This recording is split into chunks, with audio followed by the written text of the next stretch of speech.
За хай зөвхнүүдээ тун утгуу манай YouTube суваг маань 200 мянган subscribe хүргэж байгаа. Тэгээ 200 мянгийнхаа special guide-ийнхаа хамгийн ихнийхээр нь та бүхэндээ амлсан ясаараа My Happy Marriage-ийн 2 дугаар бүлгийг нь ярьж өгч байна. Тэгээ ярьж өгөхөөс өмнө одоо 100 мянгаас эхлээд 200 мянга хүртэл одоо үргэлж хамт намайг дэмжиж исэн ивент тэтгэгч болох аниме дэлгүүр Kero Store маш их баярлаа гэж хэлье. Тэгээ манай Kero Store болохоор шинээр аниме загвартай пин, тэгээ аниме амар хөөрхөн түлхүүрийн осорнууд, дээр нь нэмэгдээд хөршний аниме загвартай наалтууд ирсэн байгаа. Та бүхэн маань очиод сонирхоод аваарай.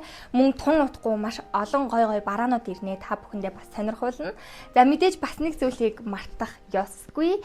Тэгэхээр маргаашийн үйл ажиллагаа буюу 4 сарын 13-нд болох байгаа Монгол Японы pop соёлын өдрөлтөөр Юкийн бас хөрхөн коси очино. Тэгээд бас та нартаа алим тараана. Энэ мэдээж хортой алим биш шүү. Тэгээд бүгдээрээ маргааш уулзъя. Миний аз жаргалтай гэрлэлт анимегийн 2 дугаар бүлэг. Чамгүйгээр амьдарч чадахгүй. Хэрвээ та яг одоо үзэх гэж байгаа анимегийн эхний бүлгийг нь үзээгүй байгаа бол тайлбар хэсэгт байгаа линктээр дараад үзчихэд ороод ирээрэй за. За өмнөх бүлэг дээр мэдээж манай Мио маань хүнд хэцүү амьдралаас өөрийг нь хайрлах дэмжих хүнээ олохоос гадна өвөө болон үеэлтэйгээ уулзаж олон саад бэрхшээлийг давж өмнөх сул дорой өөрийгөө хайж чадсан.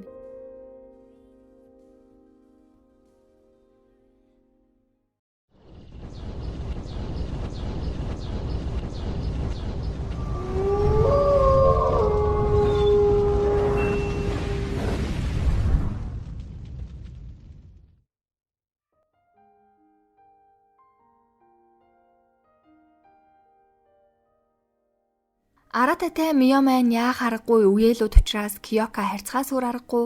Ер нь бол Киоко жаахан дургу за Аратад бас Арата хажууд нь байхгүй үед хаа хамаагүй хүчээ ашиглаж болохгүй шүү аюултай гэдгийг нь Миод захина. Нэг өдөр манай хотоор явж байтал Киокогийн аав буюу Миогийн маань хадам аав хорим хүртэл бэрээ харж тисэхгүй хүрээд ирсэн юм аа гэд гараад ирлээ. Хүүтэйгээ маш адилхан найрсагч гисэн Киоко ер нь жоохон хар яар гэж харьцаад байдیں۔ Манай Миог анх бэрээ болгоно гэд хүлээн зөвшөөрөөд Сайморыг гэр бүлтэй хорим товлсон гол хэргийн эзэн чинь Киокогийн аав Кудагуа юм байлээ штэ. Энд ирсэн бас нэгэн гол зорилго нь эдний хотод чөтгөр гарч ирсэн гих цуу яриад игдэж цаашлаад гажуудлууд хөршөөдөд харагдах болоод иргэдийн амгалан байдлыг алдуулаад амь насанд нь хүртэл аюул учруулад нилээдгүй хугацаа өнгөрсөн. Тиймээс Киоко гэрж учрыг нь олж хужрыг нь тунгааж өгөхийг хүснэ. Цаанаас нь ч гэсэн Такахито сама гэх энэ улсын эзэн Киоког яв гэсэн болохоор Миого ганцааран нүгэлдэхгүйгээр хөөхөн хамт аваад явлаа. Очиход бол маш олон үйлчлэгч хамгаалагчид сүртэй гихч нь угтаж амна. Аав нь харин эхнэрээ аягүй хөөрхөн эрхлүүлдэг. Май гүнжээ игдүү минь хүүчин ирлээ гараад ирээ Барби минь гэж мэгээд ээж нь гарч ирлээ. Яа нэлээд чанга ээжээлээ. За хүү минь удаа олзаагүй байна. Гэр орондоо хаяа ирж байвал яасан бэ? Энэ хажууд чинь байгаа бохир гэрийн өвчлөгч охин хийн. Харагдах байдлаасаа ямар доод зиндааны юм бэ бүр сэжиг хурчглээ. Арай чиний эхнэр болох хүн гэж хэлэх гээгүй эцтэй. Миний бэр болох хүн хаана вэ? Наад бохир охиныг чинь би л хүлээн зөвшөөрч чадахгүй шүү гэдэм да. Киоко энэ бүхнийг сонсоод бүр үнэхээр тисэж твчилгүй уур нь хурч өөрийнхөө хүчийг шууд гаргаж дахиж Миог ийм үгээр хэлж доромжилбол тисгүй шүү. Өөрийг чинь ээжээ гэж харсан удаач байхгүй гэж эхний уулзалтаараа маргалдаад энэ бүхнийг Кудагуа зогсооно. Ачаа бараага тавьчаад энэ хаваар явж юм үзээд Миогийн сонирхож байгаа зүйлийг хүртэл Киоко аав гэдэл хөөхөн. Тэгээд Мио маань хэлдэг. Ээжигээ бити буруутахаарай, хайр нь хичээгээд үзье. Бүх зүйлд чамааг оролцуулмааргүй байна. Бид хоёрын харилцаанд орохгүйгээр хэсэгтээ хараад байж байгаа ч тэхүү. Ээжтэй чинь би муудалцмааргүй байна. Заавал ойлголцох болно гэд. Киоко ч үүнийг нь хүлээн зөвшөөрнө. Буцаж ирээд өрөөндөө ортол ганцхан ор. Мио бүр хичээд юу вэ? Ганцхан ор байгаа мó? Зүгээр гэж юу гэхэд Киоко зүгээр штэ. Ихчл олон толоо юм сэдэж яахгүй юу? Хоёулаа тоохгүй л унтчих гэсэн чинь Мио хичээд би өөр илүү ор байна уу? Асуучаад ирээгээд өгтлээ бүр сандраад байгаамаа. Нөгөө талд Такахито сама Арататай уулзаад маш том гай зовлон ойртож байна. Танаа удам л аврын шүү гэд бас нэг тийм ойлгомжгүй юм яриад байт юм аа. Гиснээс энэ Такахито сама чинь өмнөх бүлэг дээр гарсан Мио Киоко хоёрыг алах гэдээсэн хөгшин байж тээ. Тэрний хүүхэд шүү за. Гэхдээ муу санаагүй юм шиг байлээ. Миог маань өглөөс ирэхэд Киокогийн ээж Пүю өрөөндө дуудлаа. Өрөө нь ол үнэхэрийн тансаг гүнжийн өр хөшгөл. Тэгснээ эдний гэрийн үйлчлэгч нарын өмсдөг хувцсыг загаад наатахаа өмс. Чамд наадах чинь зохин. Чи өнөөдрөөс манайд үйлчлэгч хий. Энд байх хугацааны орон зай чинь энэ л байна. Харин ч аз гэж бод. Миний хүүгийн эхнэр болох чамд дэндүү агтсан хэрэг гэхэд Миоч урдаас нь тайлбар тавихгүйгээр өгөнд нь ороод зөвшөөрнө. Цаадах чинь угаасаа хуучин гэртээ яг л гэрийн үйлчлэгч шиг л байдаг байсан учраас хог шүрдэх, цог цэвэрлэх гээд цэвэрлэх юу л байна. Бүхий л зүйл түнд нэг их асуудал болсонгүй. Пүү юу бол одоо станус нөлөмсөндөө гутгалдаад хамаг юма баглаад явах чаах гэж бодсоор гүүштэй ихч минь гүү. Хамаг юмыг нь хийж чадаад байгаа болохоор Мио дээр очиод чи зүгээр явчих мэдв. Манай гэр бүлд чи угаасаа хэрэггүй шгтэй гэсэн ч Мио гэхдээ би нөхөртөө хэрэгтэй. Тэр надад тэгж хэлсэн гэхийг нь сонсоод бүр уурн хүрээд яг алгадах гэж байхад Кудо ирээд шууд зогсоогоод ихнэр гуй. Одоо наадах чинь бас арайд энднэ болж үзгээд энэ үйл явдал дуусна. Киока маань хараа ажиллаар ирсэн учраас энэ хаваараа нөгөө чөтгөрийн талаар хүмүүсээс асууж гадуур дотор яваад нэг хуучны гих байшинд ороход улаан нүдэлсэн галзуу хулганаас эхлээд ерөн л их сонин зүйлс ажиглагдана. Гэнэт нэг хөгшин хүн Киоко руу дайраад тэр их жаахав төвөггүй аргалсан ч нөгөө хүн нинэж байснаа надад ариун хүч хайрлсан харж ав гэснээ шууд өөрийгөө дэлбэлждэг. Мио Киоко хоёр маань хин бас асуудалтай байгаач бидээ урам өгөөд хөөхөн ормоончлаад амжина. Мио маргааш нээжийнх нь өрөөнд ороод Киокотад харамжгүй харьцаатай байгааг нь анзаарсан. Буцаад хэвийн гоё ээж хүү шиг байгаасаа гэж хүсэж гин. Би туслан идэр гэж бүр нөгөө ааштай пүүю их чинь уурыг нь хүргээд амжинаа. Киоко ээждээ ер нь яагаад дургу гэхээр пүүю гаднаа л юм хатуу байгаа ч гэсэн Киоко маань том гэр бүлийн ганц угсаа залгамжлах хүүн учраас багаас нь л маш хатуу ханддаг байж л тээ. Тэгээл ер нь одоо ийм хүйтэн хүндий харилцаатай байдаг гэж хэлж болно. Гинтэл гаднаас ухаан самуурсан хүн орж ирээд миний нүхтийг идчихлээ авраарай туслаарай гэд Киоко асуудал гараад байгаа газар руу явцдаг. Ирсэн нөгөө хүн бүр орон гараа ойрлоод л тэгээд Мио өөрийн хүчээ ашиглаад аврыг гэд зүүд рүү нь яг орох гэхэд араатаа гарч ирээд Мио бэл гэдэл ойрлох нь тэр. Учир нь Мио ганцаараа байгаа үедээ хүчээ одоохондоо ашиглаж болохгүй өөхөгч аюултай. Тэгэл манай араатаа нааг байхгүй байхад яагаад өөрийнхөө амьд халтаа юм хийгээд байгаа юм бэ гэдэл ажлаар хүрээд ирсэн байдаг. Тэгснээ ээж дээр нь очиод хаа эзэгтэй би бол Миогийн үеэл Үсүба араатаа гэд нэрээ хэлэхэд нь ээж нь нэрийг нь сонсоол гайхаал. Ингээд нөгөө залууг аврахаар Мио маань зоригшуулуднаа. Нөгөө талд Киоко чөтгөр гарч ирсэн хийдийн зүг рүү явж байхдаа өвгтлээ айсан хідэн залуустай таарад очиход энгийн нэг хүн бид бол энэ шашныг дэлгэрүүлнэ. Та нар энэ дэлхийг хүсснээрээ хорин гэж бодоо юу? Гүү шүү гүү. Өсүүийн ааши саны бүтээж буй шинэ ертөнцийг хизээч та нараар сүйтгүүлэхгүй шүү гэдэл өөрөө ус шиг нэлцэн хаа юм болоод явлаа. Харин нэг чөтгөрөхгүй юм гарч ирэхэд гар нь мөс болоод хажуу тийшээ хардал Киокагийн аав нь ирсэн хөөхөн туслыгээд аав нь бүр амар хүчтэй за кул аа билээ шүү. Нөгөө талд Мио маань орон гарan болсон залуугийн зүүдэнд ороход хоосон орон зайн дотор айжгсан сууж байдаг.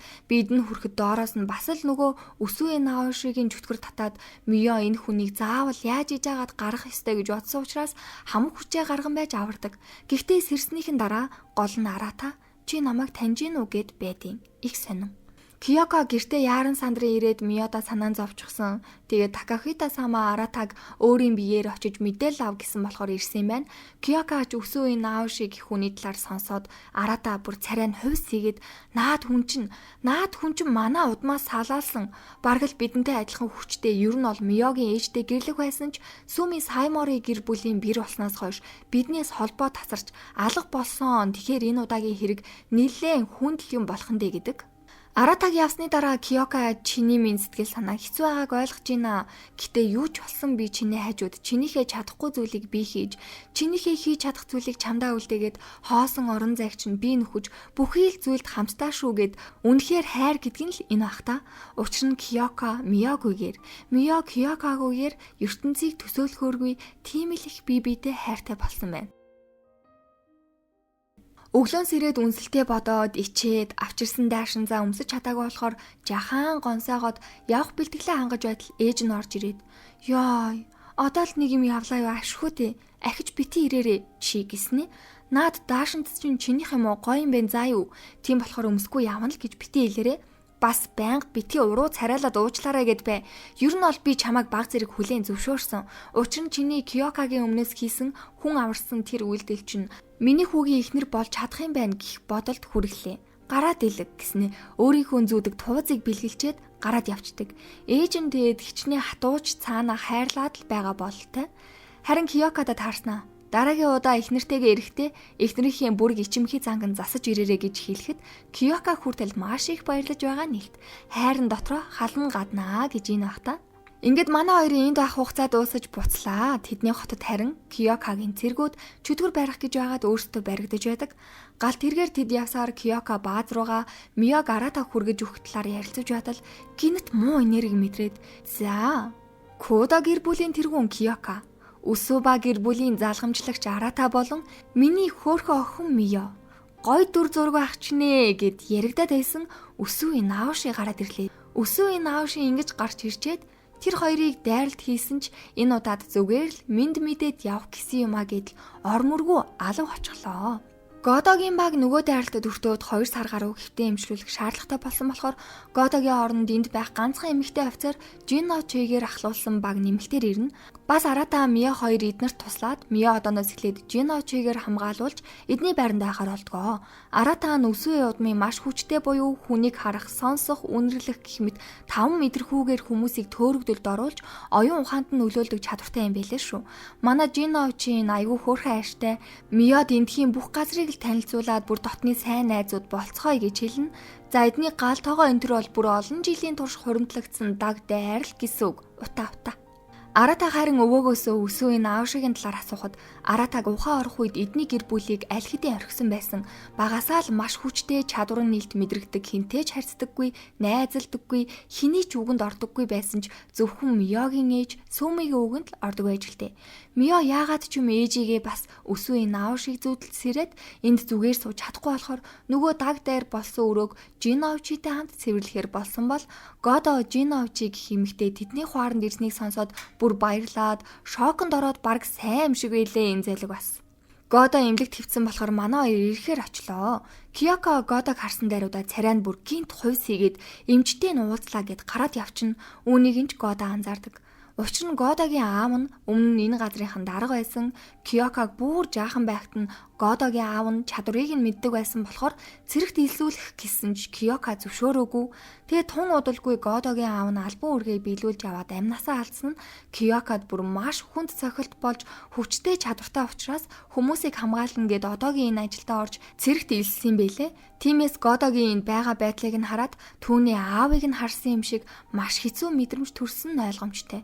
Тэгснэ Годо Миёд хандан чиний бие хамгаалагч чинь Жиночи эздээ. Чи юу ч мдээгүй мүү цаадах чинь Киёкагийн хуучин сүт бүсгүй байсан штэ гэж авдیں۔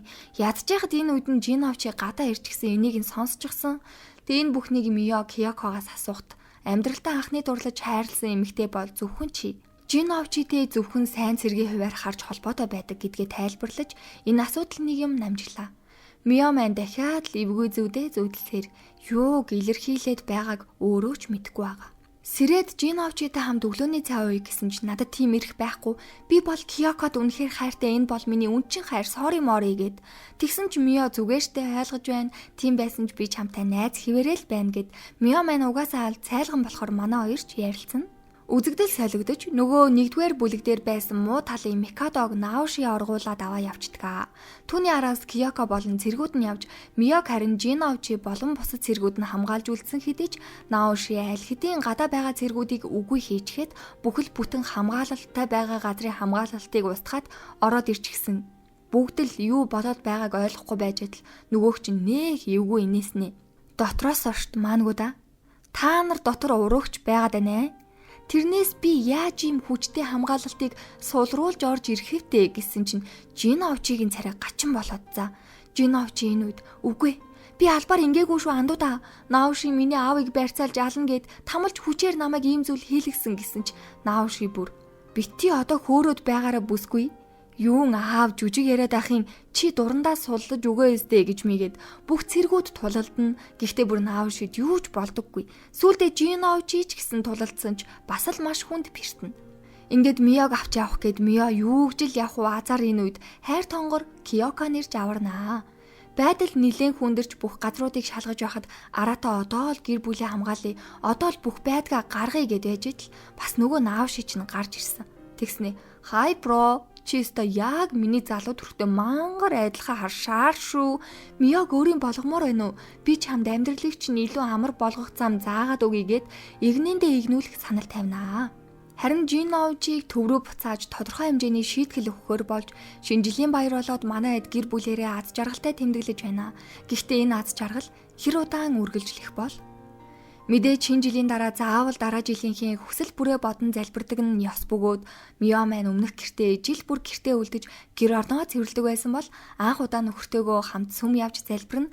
Хин Миотай минь үрд аз жаргалтай, Киёкатай маань үрд аз жаргалтай байлгаж өгөөч гэж хүсэж байгаа нь тэдний хоорондох хайрын харилцаа ямар нандин байгааг илтгэх мэт. За тэгээд сайхны хажуугаар цаад гэж Наошигийн хідэн хүмүүс ирж гисэн иргэдийн тархийг угаасаар Мио энэ орой дахин зүүдлэн энэ удаагийн зүүдэнд түүний ээж болон Наоши хоёр ягаад ч юм орж ирнэ.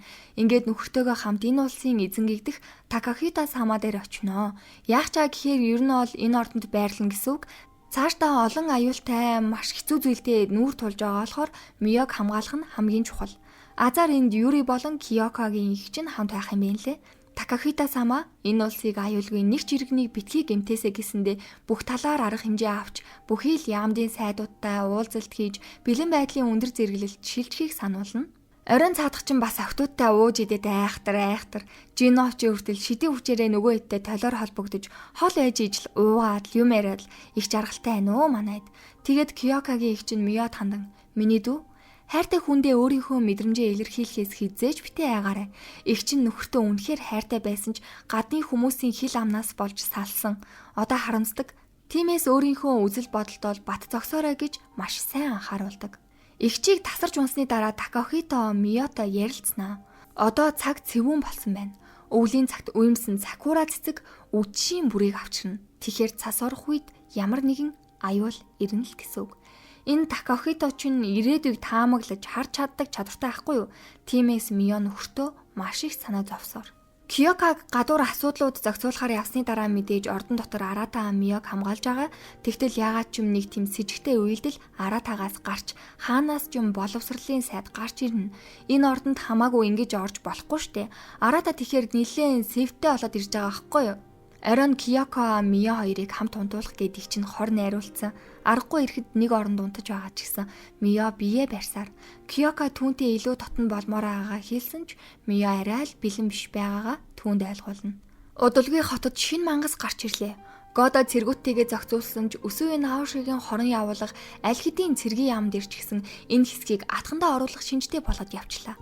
Яг нөгөө хотод гарч ирсэн мангас дотор яг юу оруулж хаад ингэж хувраад байгаа учрыг нь олоход зүгээр л нэг бөмбөлөг байрлуулад тэрийг нь авахар хэвэндээ орд юм байна. Харин түүнийх нь учрыг олох ганц хүн бол мэдээж Казуши шүү дээ. Энэ үед Мио дахин зүүдэлсээр зүүдэнд нь Миогийн ээж түүнийг төрүүлчихсэн байхад Наоши ирээд одоо зүхтий энэ айлыг юучгүй болгоод самраад хайчих хүч надад байгаа. Чи л надад байхад болно гэсэн ч Миогийн ээж одоо болно.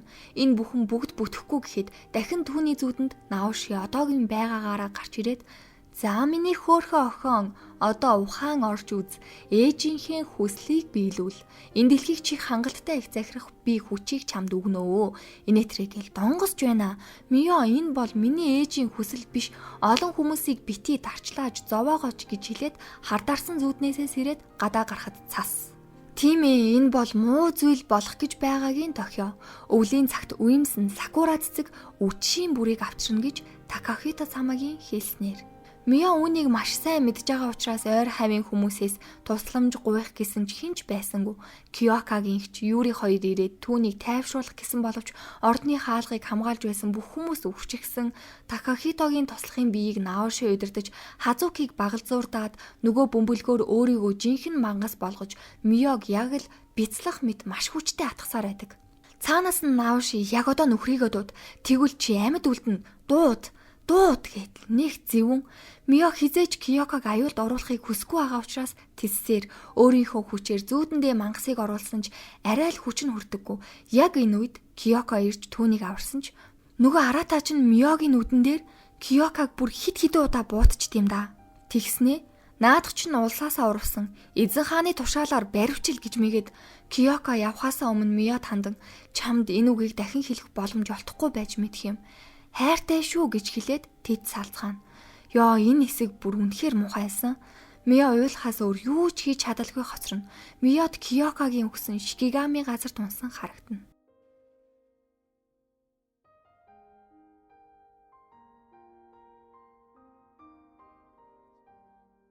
Тэр ухаан алдаж унаад сэрэхэд хажууд нь юурээс авчихсан. Тэгтэл өсвийн Наошигийн удирдах байгаа шашин нь энэ улсын том гэгдэх бүхий л яамдыг эзэлсэн. Киёко одоо хоригдож байгаа талаар сонсно. Нөгөө талд Арата та нарын талд орж байгаа юм бишээ. Зүгээр л Мио энэ дэлхийг эзлээсэй гэсэндээ л тусалж байна гэдгийг буруу л бодож ин да Арата минь. Мио Киёког буудуулаад хоригдсон талаар сонсоод яаж ингэж зүгээр хөвтөд байх вэ? Нууцаар гарах гэж оролдсон штэ. Тэгсэн чинь Киёкотой яг адилхан хэрнээ яг л бага насны юм гимээр бацкан гарч ирсэн ээ. Би бол Киёкогийн чамд өгсөн Шикигами байна. Андаа өгшөн. Бүх зүйлд чинь туслан энэ тэргээл их хөөрхөн хийгжүүн золиг. Такахидогийн туслах хүртэл тэр хоёрт нууц гарцаар гарах арга зааж өгөөд Мио маань өвөө дээрээ очин доо. Ингээд мэдээж алдарт өсвийн Наошигийн талаар асууж гарна шүү дээ.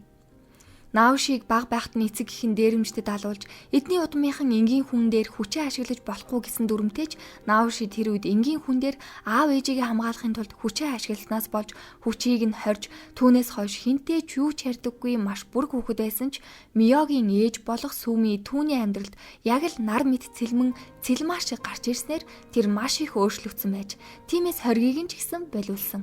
Гэтэл энэ бүхэн удаан үргэлжилсэнгүй. Наоши Сүмитэй гэрлэн гэж ботсон боловч эдний гэр бүлд маш том санхүүгийн асуудал гарч яах аргагүй Саймори гэр бүлд Сүми бэр орохоор болсон нь Наошид хангалттай үзэн ядах шалтгаан гарч ирсэн.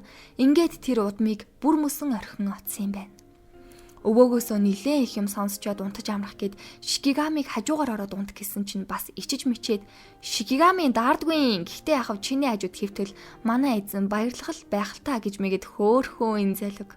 Мио унтахаас өмнө яг юунаас болж энэ бүхэн болоод байгааг бодоход асуултын хариулт түүний зүүдэнд. Миогийн ээж нь багасаа зүүдний дагин болно гэсэн зорилготой хэрвээ тэгж чадвал өсөв ба удмын хориг тавигдаж мөн эзэн хааны өөрийн тогтоосон дүрмийг үгүй хийж бүх ард иргэдийг аз жаргалтай амьдруулах мөрөөдөлтэй байснаа Наошид ярьж байдаг. Наоши ч гэсэн би юу ч болсон чамайг дэмжинэ гэсэн боловч Сүми том болох тусам хүмүүсийн бодол уншиж байгаа болохоор бодол уншдаг бол зүүдний дагинд болох ямар ч боломжгүй юм байна. Эцэст нь Сүми Саймори гэр бүлийн бэр болсон ч Наоши хамтдаа зугтыг Саймори гэр бүлийг бүгдийг нь хүйс тэмдэр чадна гэсэн ч Сүми зөвшөөрөөгүй. Түүний дараа Сүмиг өвчнөөсөө болж амиа алдсныг мэдээд Наоши гадаа нь гашуудаж байхдаа Мио хараад инээгээд явцдаг. Мэдээж Сүми өгсөн байсан ч гэсэн охиныг нь заавал зүүдний дагинд болгож дэлхийг атгуулна гэж бодсон. Гэхдээ Сүмигийнх шиг гэгээлгээр биш. Буруу талаар нь гэсэн үг. Бүх үннийг мэдсэн Мио өөрийн жинхэнэ хүчээ эргүүлэн авч ямар замаар явж энэ бүх хийж байгаа зүйл нь Наошид буруу гэдгийг ойлгуулахаар эргэлт буцалтгүйгээр шийднэ. Мио маань чадвараа хангалттай ашиглаад сурчсан учраас хайртай залууга яг хаана хоригдож байгааг замд нь ямар саад дотгор гарахыг нь бүгдийг нь тооцоолчихсан байсан учраас Шикигамитайгаа явж байгаад Киёкагийн цэргүүд болон Годо сантад хараад манай эд чинь цэргийн байрлуу Мио хэрхэн яаж бусад талынхныг сатааруулж байгаад нэвтрүүлэх талаар төлөвлөгөө боловсруулнаа. Дотор цэргийн сайд Наоши рүү дайрж орлоход түүний туслах зүгээр юу ч хэлэхгүй алчдаг. Ийм л хүйтэн шүү дээ. Миог ирж байгаа гэдгийг ч гэсэн Наоши мэдж байгаа. Мио тэнд очихоос өмнө Киёкагийн аав ээж дээр нь хүртэл очиж тусламж гуйгаад Киёкагийн ээж нь үнэхээр хөөрхөн анх уулзахад ямар чанга хатуу байлаа одоо бүр Миод үнэхээр сайн заа бирээгээд аль хэдийн хүлийн зөвшөөрч гисэн. Хатуухан сорилттой өдрийн өмнөх шөнө Шикигами маань хөөрхөн Мио эзэндээ бүүвэн дуу дуулж өгөөд шинэ өдрөө эхэллээ. Сакура цэцэг дэлбэлэх өдөр бүхнийг өөрчлөхөөр Мио явхад түүний ээж нь хүртэл амжилт хүсэж байгаа мэт. Мио эргэлзээтэй бүх асуудлыг шийдэж чадах болов уу? Түүнтэй хамт Шикигами болон Казуши явж Годо цэргүүдтэйгээ хамт гадаа байгаа хүмүүсийг саатуулан хамгаалж Мио тэрийг дотогшоо ороход хоёр цэргийг Мио шууд л өөрийн хүчээрээ гүн найрсуулан цаашаа яваад яг Киёког арах хэсгийн урд талд хүчтэй чившлэгтэй бөмбөлөг тавьчихсан. Түүнийг нь зөвхөн Казуши л хараалыг нь тайлж чадах болохоор тэр хүртэл Шикигами маань өөрийгөө золиослон зугтсан ч баригдчихдаг. Эцэст нь нөгөө хараал нь манай Мио руу дайраад яг энэ үед Казуши ч хараалыг нь тайлж Киёкач тэгж гимтчихэд түүнийг хорсон байсан төмрийг юучгүй болгож миний сүйт бүсгүйгээс хол бай гэж хэлдэг хэсэг бол зүгээр л гал заяа. Ингээд л манай хоёр тэврэлдээд Мио маань намайгаа уучлаарай, чамаагаа гомдоё гэж бодоогүй өөрийнхөө мэдрэмжээ эртхэн хэлээгүүд уучлаарай би чамд хайртай гэж хэлнэ. Манай хоёр тэгээд хин хиндэ хайртай гэдгээ ямар тач хэллээ. Шикигами маань харин баяртай Мио бро явлаа шүү. Зарим үед яг үнэндээ би биш шүү. Манай Киока эзэн намайг удирдаг байсан штэ гэдэл дурлалт залуу Киока маань ичээд. Киокагийн аав нь гадаа ирчихсэн бүр лааж идэг за. Үнэн кул авалтаа. Айгуу биеийн жилээ гараад гоё ан шүү гэж мэгээд. Ингээд өсвийн наавши эцэст нь Киока, Мио хоёрын өмнө гарч ирээд миний ордонд тавтай морилцохоо ингэж нэг юм ирэх гэж гэдэл дарваатлаа инээж байна. Мио хариулна. Би энд ертөнцийг захирах гэж биш, таныг зогсоох гэж ирсэн гэдгээ хэлэхэд за одоо ч ихсэн ойлгоогүй юм байна. Чиний нүдний өмнө хайртай залууч нь таамлаж алах хэрэгтэй юм байна гэдэг. За ингээд наавши өөрийн чадвар зэрэглээгээрээ олон хэрэг явуулснаа дундаас нь гарч ирээд хутгатай дайрч давшлан Киока нилээн тулалдаж өөрийгөө хамгаалсан хэдиж зэрэглээгээр өөр нэгэн хутаг гаргаж ирээд цээжинд нь сүлбэн энэ бол наавшигийн чадвар ерөнхийдөө бол тайсныхаа мэдрэхүүг удирдах чаддаг гэж хэлж болно. Мио хамгаалахыг оролцсон жарата түүнд буу тулган огт байрнаас нь ч хөдөлгөхгүй. Гадаа хайран Куда болон Годогийн цэргүүд ямар тааж босгостыг амжилттай давж байгаа ч дотор байдал бол нилээн хүнд. Киокагийн мэдрэхүүг байнгын мэдэрч маш их өвдөлтийг түүнд өгсөөр байгаа ч гэсэн Миод сул дорой байдлаа харуулахгүй хичээнэ. Киока уг нь тулаанд ялагдсан ч дайнд ялан хэмээн буруу тооцоолж түүний дайралтаас наавши маш амархан өөрийгөө хамгаалдаг. Ингээд Киока руу ойртон харанхуй ертөнц рүү аваачиж тэнд нь Миог олоноор нь гаргаж ирээд маш аимшигтайгаар хайртай эмэгтэйгээ өвөхийг сайн хар гэсэн юм шиг л хэдэн янзаар тамлан алж байгаа дүр зургийг хүчлэн байж Киокад харуулдаг. Энэ үед яагаад ч Мио ирээдүйг таамаглан наавши аратаг алж байхыг хараад харанхуй ертөнц рүү очиход Киокатай уулзаад Миогийн зүүдний ертөнц түнэр харанхуйгаас үзэгсэлэнтэй гэрэл гэгээтэй болж хувирлаа. Аюулаас мултарлаа гэж бодсон ч үгүй ээ. Наавши Миогийн зүүдний ертөнцийг гайхан магтаж хүйтэн зэвсэг гаргаж ирэхэд Миод юу ч болсонгүй. Учир нь тэр одоо жинхэнэ утгаараа зүүдний дагинд болсон учраас. Тэгэд наавши дээр очиод яг л Сүми түүнийг алгадаж байсан шиг алгадчихад таны хувьд миний ээж ямар чухал хүн байсныг мэдж байгаа. Харанхуй бүүдгэр ертөнцийг ч ээж гэрэлтүүлсэн. Тэглээгээд тэр хүн байхгүй байлаа гэд бусад хүмүүсийг аюулд оруулж болохгүй. Миний хувьд ч бас амьдрахыг хүсэхгүй олон өдрүүтээ нүүр тулсан. Тийм байсан ч төвчсээр ирсэн. Яагаад өөрийгөө муу хүн болгоод байгаа талаар асуухад өсөв наавши зүгээр л энэ бүх зүйлийг сонсохыг хүсэхгүй илүү ихээр дорд үзэгдсэн мэт санагдаж уур хорслон дээд зэгтээ хүрч Миогийн ертөнцийг харанхуйгаар бүрхэн авлаа. Ингээд Киока Мио хоёрыг өөрийн хүчээрээ хорж байхад Сүми наавшигийн зүүдэнд орж ирэх нь тэр. Наавшид бас түүний буруу гэдгийг ойлгуулахыг хүссэн хэдий ч наавши ойлгохыг хүсэлгүй зүүднээсээ өөрийгөө хүчээр гаргадаг. Бодит ертөнцид буцаж ирэхэд наавши өөрийнхөө бүх хүчийг шавхаад Миог л аваад явах бодол байсныг нь аратаач анзаараад түүнлүү шууд буугаа чиглүүлэн буутахад арата руу гартаа байгаа хутгаа чиглүүлэн шидэж арата дахин наавшиг бодно. Наавшигийн сүнсийг Сүми-чан хөтлөн авч явж байгаа дүрс үзэгдлээ. Ингээд наавши өөрийн мөрөөдөлд хүрсэн байх л та. Айц дүүрэн байсан энэ бүхэл өдрүүд дуусаж наавши аратагийн суманд өртөн амиа алдаж Годогийн ахлуулсан баг энэ хотыг түрэмгийлэн эзлэх гэж байсан цэргийн байрыг эзэнсэн дайснуудыг төвөггүйхэн ялж бүх зүйл сайхнаар төгсөж байна. Босон үйл явдлын дараа Киоко өөрийнхөө ажлаас гарах хүсэлтэд өгч түүний оронд бараг Годо томилогдох байх. Арата шархтан эмнэлэг тэмцлүүлж байгаа. Цаадах чи ер нь бол анхнаасаа урваагүй. Такахито сама хит хит удаа ордондоо авчирч дуудаад байсан да. Тэгэхээр албаар л ер нь төлөвлөгөөнд байсан гэж хэлж болох юм байна лээ. Киокаг хүртэл буудсан төлөвлөгөөний нэг хэсэг ингэж л наавшиг итгэлийг олж авч сүүлд нь түүнийг буудаагүй бол энэ бүхэн эцэс төгсгөлгүй үргэлжлэх байсан байж. Манай хоёр удахгүй хурмаа их гэж байгаа болохоор Киокогийн ээж хурмандаа нөхрөөсөө авч байсан үе дамжин Хазуки эгч нь өмссөн хамгийн нандин цагаан кимоног Миодо албан ёсоор өгдөг. Энэ нь түүнийг Кудо гэр бүлд орж ирэхэд ямар ч асуудалгүй хүндэтгэлтэйгээр хүлээн авч байгааг илтгэж байна.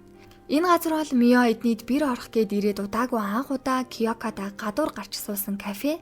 Тэр үед хин биенээ огт мэддэггүй энэ хүртэл магадгүй явна гэж бодоогүй байх. Одоо бодохны маш олон зүйлийг манай хоёр туулсан байна. Такахито самаа ч гэсэн Миогийн хүчийг цаашид улс орны ирээдүйдээ хэрэглэх Үүнээс хойш ордонд амьдрах том саналыг өөрийн туслахаараа манай хоёрт хэл хүргүүлдэг. Киёко маань Годотой хамт түүний аавын газар ирчээд өөрийнхөө ажлыг Годог хангалттай авч явж чадна гэдгийг ч хэлдэг. Мио Киёко хоёр маань оройн тайван гихчин суугаад ярилцлаа. Киёко тухай ажилласаа гарах гэж байгаа. Үлдсэн бүх цаг хугацаа хайртай бүсгүйтэйгээ зөвхөн Миотой хамт баймаар байгаагаа хэлэхэд Миоч мөн адил ордонд очиж амьдрахгүй. Зүгээр л энэ гэртээ хайртай залуутайгаа хамт амьдрахыг хүсэж байгаагаа хэлнэ. Үүнийг нь хүртэл Такахито самаа ойлгож хүндэлж хоёр сайхан хосуудаа аз жаргалын дээдийг хүслээ. Сүүлд нь Киёко маань Миодо нээ хөөрхөн үсний гоёл Миоч Киёкодо шинээр Кумихимо сүлжчихсэн үнэхээр аз жаргалтай байгаа нь харцнаас нь л харагддаг. Энд харагдж байгаа хэсэгт манай хоёр Сакура цэцгийн мод тун удахгүй тарихаар болсноор манай анимегийн 2 дугаар бүлэг дуусна. My Happy Marriage anime нь хайр дурлалаас гадна өөрийгөө хүлээн зөвшөөрөх, хүний сэтгэлийн гүн гүнзгий сорилт хатуужлыг уран яруу гайхалтайгаар илэрхийлсэн бүтээл байлаа.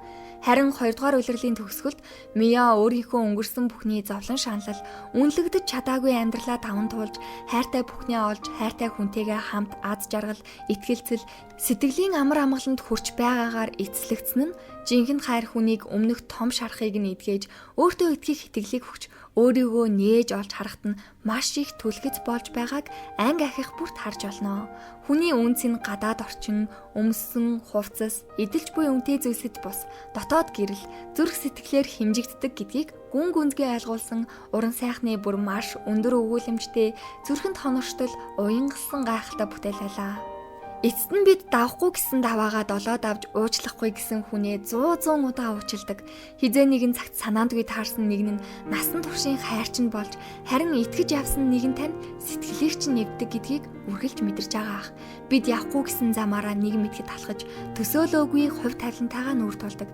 Ийм л болохоор амьдрал хэмжээлшгүй, хязгааргүй, эц төгсгөлгүй олон сорилттой байдаг байх л та. Өнөөдөр нурж байгаа юм шиг хэрнээ энэ бүхэн маргаашийн төсөөлөөгүй бүхний эхлэл болж нөгөөдөр ямар гайхалтай зүйлс амьдрал тохиохыг бид үнэхээр төсөөлхийн аргагүй. Үргэлж намайг алдаан оноотой мэн хайрлаж дэмжиж ирсэн зүрхнүүддээ маш их баярлалаа. Би ч гэсэн хичээж байгаа, та нар ч гэсэн хичээж байгаа. Бүгдээрээ хамтдаа илүү хичээцгээе.